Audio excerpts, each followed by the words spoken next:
Hello, fellow car enthusiasts. We're back at the Alltrac trying to button some things up. I know I'm at least going to reassemble the rear and show some of the hack jobs. I'm pretty sure I've covered a little bit, but I'm going to go over it more. These hack jobs are just from people not being able to find parts or whatever. But we're going to get it put back together. Hopefully drive it around, see where she settles in at, and maybe do some adjustments on the coilovers. But the goal is just to start buttoning her up for a car meet coming up in a couple weeks, and also, winter.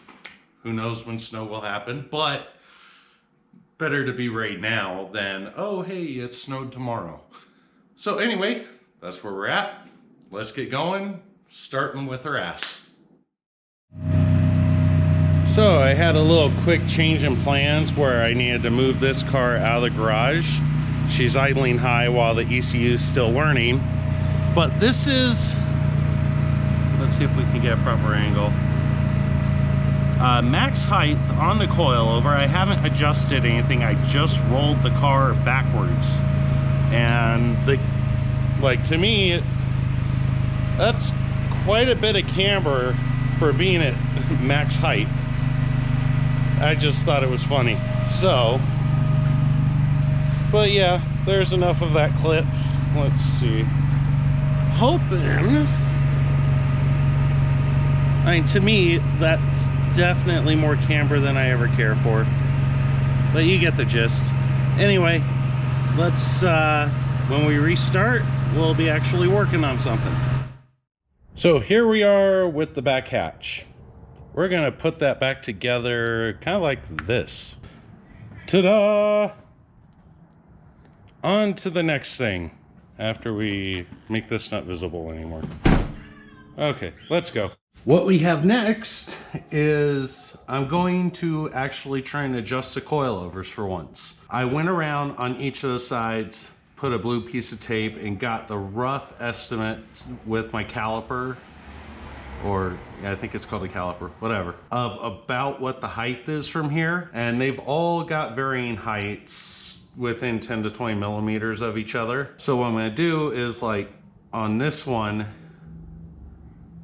probably subtract, get all of them down to about 20 millimeters from here to here. I'm guessing it might even be 30. I'll look and figure out what I feel comfortable with. But the plan is, say, okay, I'm going to decide on 30. Subtract 30 millimeters from each one of those.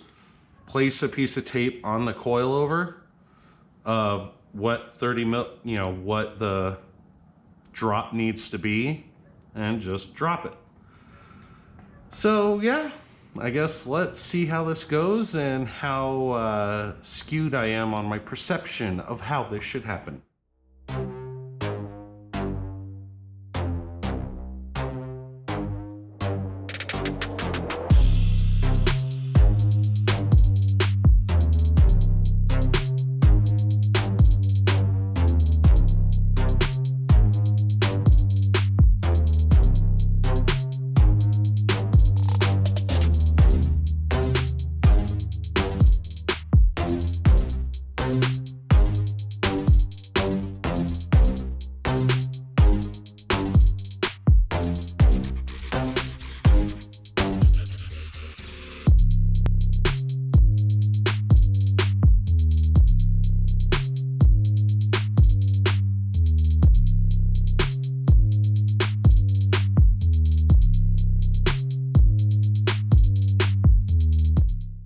So, judging by how it's resting right now, I don't think this concept worked very well, because it originally measured an estimated 81.54 millimeters. So I was like, okay, I want about 20 millimeters. I don't think this is 20, and I'm kind of curious where it's going to settle, because don't quite have two fingers. So we'll have to see where it settles in at, but it looks good right now. I'm guessing after it settles, I'm gonna need to raise it up a little.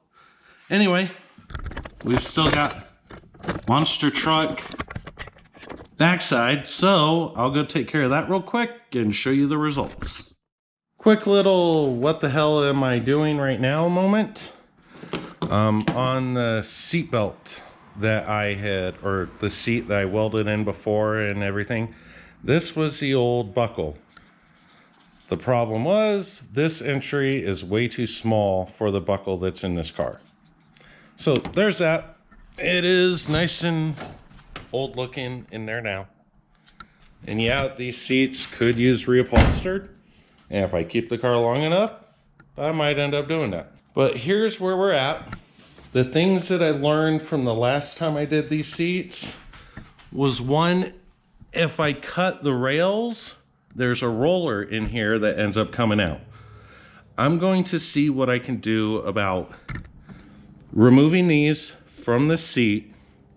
And if you can kind of tell here, there's a lip. I'm going to take the rails out and try and cut that lip down to where it's just metal and this. Let's see if I actually have that vision. There we go. Gonna cut off these little things maybe. But my goal is to have this piece be as thin as possible so the seat sits just a little lower because I'm a big guy.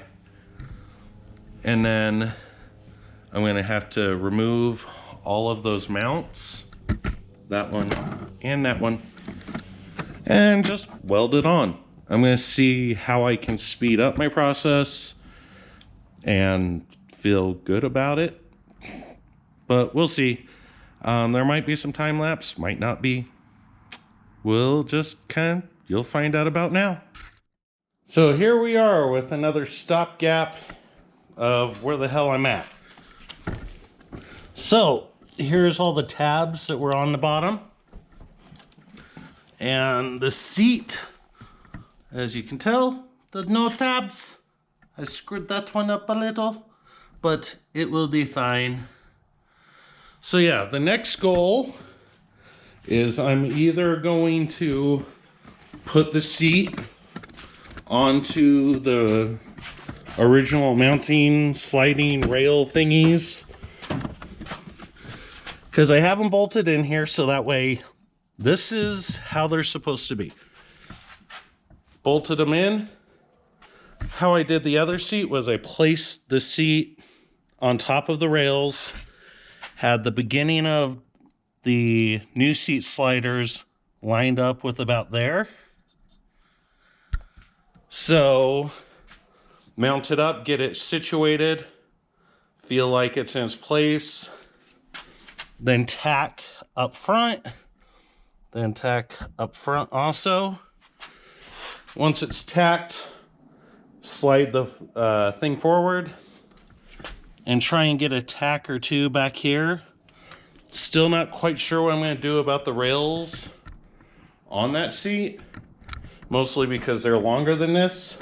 They're not fully used, they're just longer. So I'll figure that crap out. But anyway, we'll be back. Checkpoint. So I tacked these in the car. I have a tack on the inside. There's a tack on the outside down here because that faces the outside of the car. And I have tacks up front here and down there just to hold this in place, just enough. And yes, the seat looks like ass. Let's see if we can get any view. Anyway, it will eventually need reupholstered, but that is not of my concern right now. So what I learned here is I had concerns, and on the passenger seat, I cut off like a chunk somewhere around here because I didn't think I'd be able to get a bolt in. This time I tacked it in and had the hopes the bolt would come out, but if it wouldn't, I could break the tacks, not a big deal.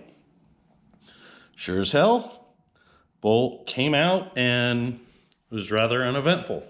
So I'm going to weld the rest up and then maybe reinstall the seat or clean underneath it, one of the two. So yeah, I'll be back with another checkpoint right after no messages. Weld it up, Now to, and please don't laugh at those welds too much, but now to put the seat back in there.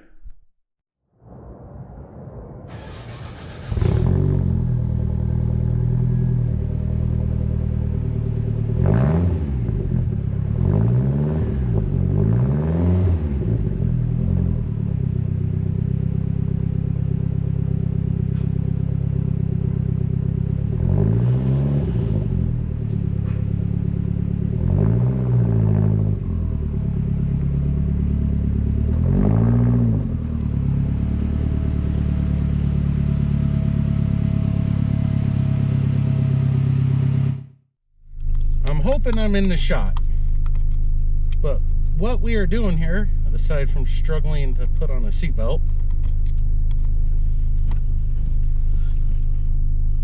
although I'm starting to feel like an idiot. Yep, I'm an idiot. We'll worry about that later. Actually, no, I'll tell you now. I took off the old seatbelt that was on this seat to put on the original seat belt from the seat that came in the car. Then I put the other fucking seat belt, or the one that came on this, back on. Anyway, so we're gonna go for a quick spin, just to kind of see where things settle, how I feel about my work, shit like that. That still sounds good. But this is my first time really trying to do anything, and on top of this, I'm not sure how low the car is going to end up sitting after I take it for a quick little spin. But with that said, I'm just trying to see, did I break anything? I don't know. Okay, so I've got some noises. I'm not sure what to expect about it. And that's more stuff for me to investigate. Well, I guess that answers my questions for this video. I'll have some things to look at. Also, this seat, so I installed the other seat before, the 7th gen Celica seat, and I just sideways sat in it, seemed fine. So, as you saw in this video, I put this seat in the driver's side now. I've got some noises back there though that I have to deal with. Very bad noises. But anyway, yeah, I put this seat in, and apparently I should have sat more thoroughly in the seat, because now my head is pretty much at the top. It'll make it through winter, but I'm gonna have to do some work. So yeah, actually I'm gonna reverse the car in and I'll work on it off screen. But anyway, thank you for watching. Like, subscribe, all that jazz. Have a good day. Bye-bye.